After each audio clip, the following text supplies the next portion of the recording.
नमस्कार, मैं विष्णु बैरागी और अपने चैनल बैरागी की बातें फिर लेकर आपके सामने उपस्थित हूँ।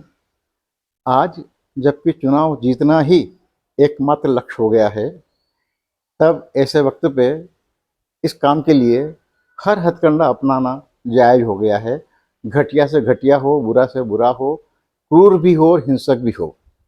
लेकिन ऐसे समय में जहाँ सरकारी एजेंसियों के ज़रिए भी चुनाव जितवाए जा रहे हों, उस माहौल में यदि मैं आपसे कहूँ कि दादा ने अपने चुनाव में अपने विरोधी उम्मीदवार को गिरफ्तार करवाने की भरपूर कानूनी सुविधाएं होते हुए भी उसे गिरफ्तार करवाने से मना कर दिया था, तो आप विश्वास नहीं करेंगे।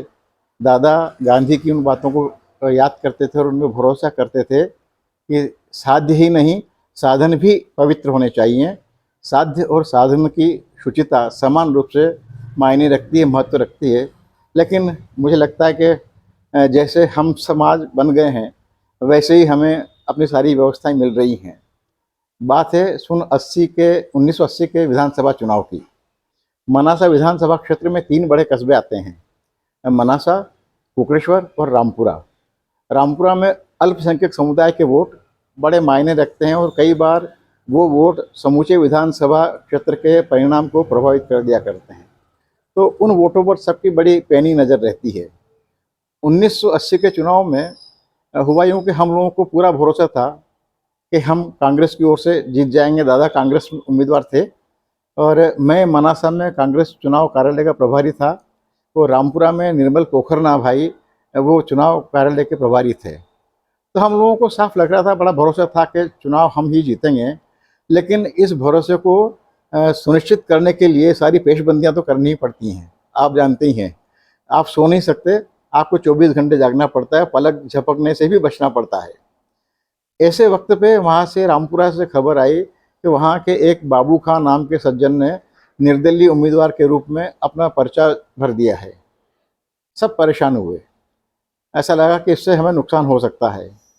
तो पहले हमें लगा कि बाबू खां को किसी ने उकसाया होगा, कुछ पैसे वैसे दे के उसे उम्मीदवार बना दिया होगा।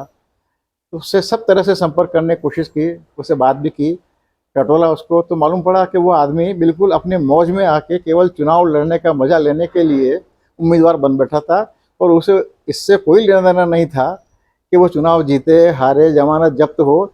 उसकी देख गोली ख्वाहिश थी कि हजारों कागजों पर उसका नाम छपा हुआ आ जाए, बाबू खां।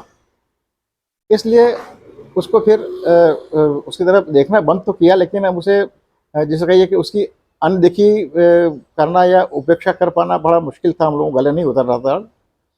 ऐसे में मैं मनासा में बैठा हुआ था, नीरू भाई पोखरना रामपुरा में बैठे हुए थे। रात लगभग 11:30-12 बजे खबर आई कि बाबू खां का ट्रक वन विभाग की अवैध लकड़ियों से भरा हुआ पुलिस ने जब्त किया है। आज के कानून का मुझे नहीं पता, लेकिन उस वक्त कानून में प्रावधान था कि जिस वाहन में अवैध सामग्री पकड़ी गई है, उस वाहन का मालिक भी गिरफ्तार किया जा सकता था। ये खबर लगी तो नीरू भाई पोखरना ने कहा कि ये ठीक वक्त है कि बाबू खां को गिरफ्तार करवा दें, उसे मैदान से हटा दें और अपन लंबी तान के सोएं, अपनी जीत सुनिश्चित कर लें। मुझे भी बात ठीक लगी। तय हुआ कि हम अभी आधी रात में दादा को जाके जगाएंगे। तो वो रामपुरा से चले, लोढ़किया और मैं मनासा से लोढ़किया पहुंचा। लोढ़किया वो गांव है जो रामपुरा मनासा के लगभग बीच में पड़ता है। दादा वहां से भी मीलों दूर अंदर इंटीरियर में कहीं रात्रि मुकाम कर रहे थे, चुनाव प्रचार अभियान के दौरान वहाँ गए हुए थे। वो देवरान नाम के गांव में उनका मुकाम था। रात 3 बजे हम लोगों ने दादा को जगाया, पूरा किस्सा बताया और कहा कि बाबू खां को गिरफ्तार करवा दीजिए और अपनी जीत सुनिश्चित करने की एक अच्छी कोशिश कर लीजिए। दादा ने हम सबको तीखी नज़रों से घूरा और रामपुरा वालों को तो कहा कि आप जाइए, मैं बब्बू से बात कर लूँगा।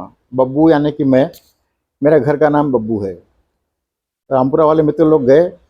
उनके जाने के बाद दादा ने मुझे जिन नज़रों से देखा तो लगा कि वो मुझे भस्म कर देना चाहते हैं। उनके चेहरे पे बहुत दुख, गुस्सा, बड़ी पीड़ा, वेदना सब उभर आई थी। उन्होंने कहा कि बाकी सबसे मुझे कोई शिकायत नहीं बब्बू, लेकिन तेने ऐसा कैसे सोच लिया कि हम विरोधी उम्मीदवार को गिरफ्तार करवा के चुनाव जीत लेंगे? ये लोकतंत्र है और हम इस देश में लोकतंत्र का इस तरह से चलाएंगे। कि विरोधियों से मैदान खाली करवा दें, व्यवस्था का उपयोग करते हुए, अपनी मशीनरी का उपयोग करते हुए, और हम जीत जाएं। ये लोकतंत्र हुआ।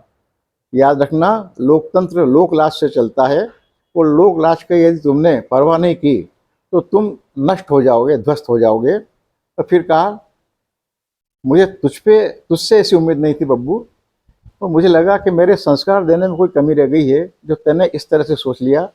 आज हुआ सो हुआ। आगे से ध्यान रखना, जिंदगी में राजनीति हो, परिवार हो, सामाजिक आचरण हो, इन सब में ध्यान रखना, लोकतंत्र की लोक मर्यादा और लोक लाज का ध्यान रखा जाना चाहिए, इसकी रक्षा की जानी चाहिए।